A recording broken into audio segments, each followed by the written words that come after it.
Good afternoon, everyone. We're out here on the Darling Center dock, and we're going to do a little trap selectivity experiment today. We've got two lobster traps here in the foreground and two shrimp traps in the background. One trap of each type has been modified a little bit, and that'll affect its size selectivity. This one we're looking at here, this white one, is a typical two-parlor lobster trap. There's a lid on top. If you're taking a lobster's eye view here, you'd be walking into the entrance of this trap here through the head, and you can see you walk through this ring here and come through the trap, and then if you want to get to the bait, we'll see the bait in a minute, but you'll be walking through into another chamber that's been partially partitioned here by a bunch of webbing here with another ring in it, and this trap is set up with two of these extra chambers.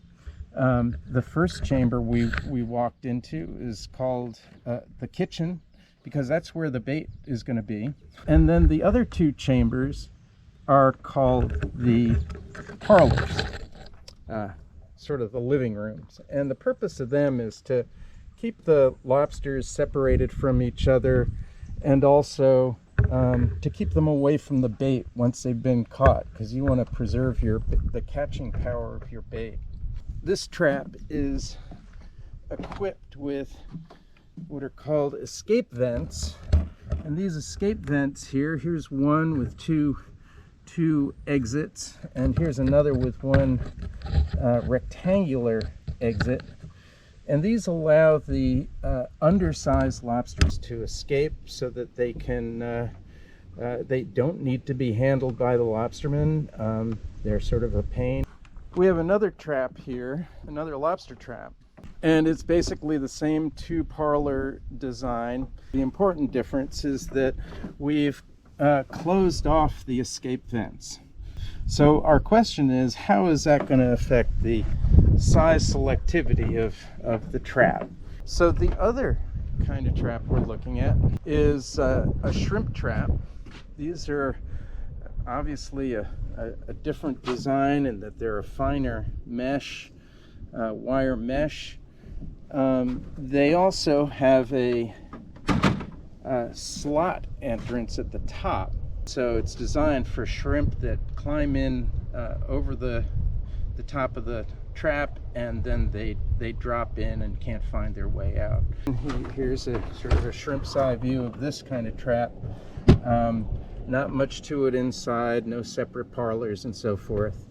This one over here is the same kind of trap, virtually identical, except in this case the entrance has been blocked off with a coarser wire mesh.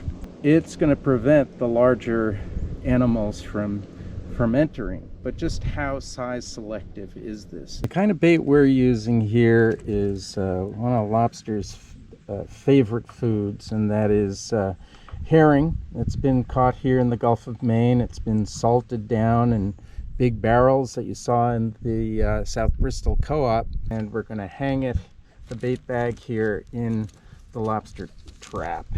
And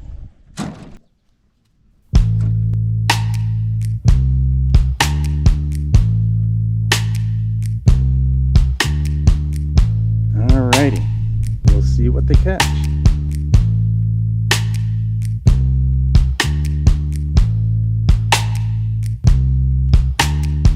Welcome to Monday morning, and we're back on the dock again, and we're ready to haul these traps. So let's see what we get. We got some crabs. We got a green crab there. So our first trap is a traditional vented trap. Green crab, rock crab, male, a little bit more triangular, kind of looks like a lighthouse. Female, more dome shaped. That's all I can see. Some calipers here. So to measure carapace width on this green crab, we're gonna go from these last two teeth here and measure tooth to tooth. So we have got about an 82 millimeter green crab here. So we've got a couple of different options for recording data in the field. We have a printed out data sheet that we can use. We also have this waterproof notebook that you can just make notes in freehand. Today we're actually using this tablet. So we're making notes directly into a spreadsheet. Oh A yeah. lot of crabs. All right. The crab frenzy. Crab orgy Lots here. of crabs. Oh yeah.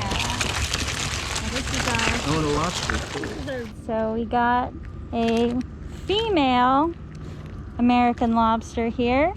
Females, they're much more feathered and opalescent and kind of thin and fragile looking.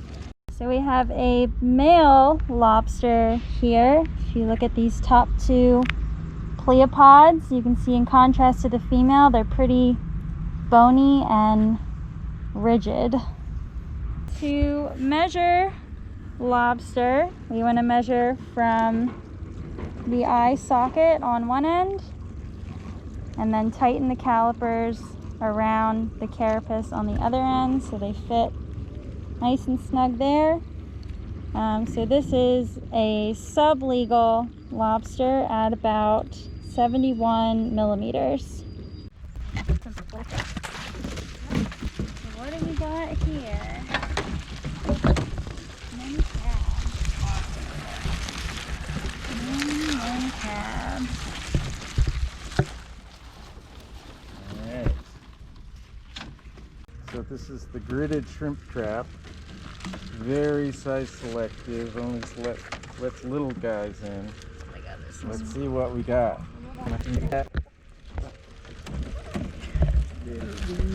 Wee crabs. Caught a pine Wee lads and lasses. You see pine cone? Yeah, there's a pine cone in there. Oh, we caught a pine cone.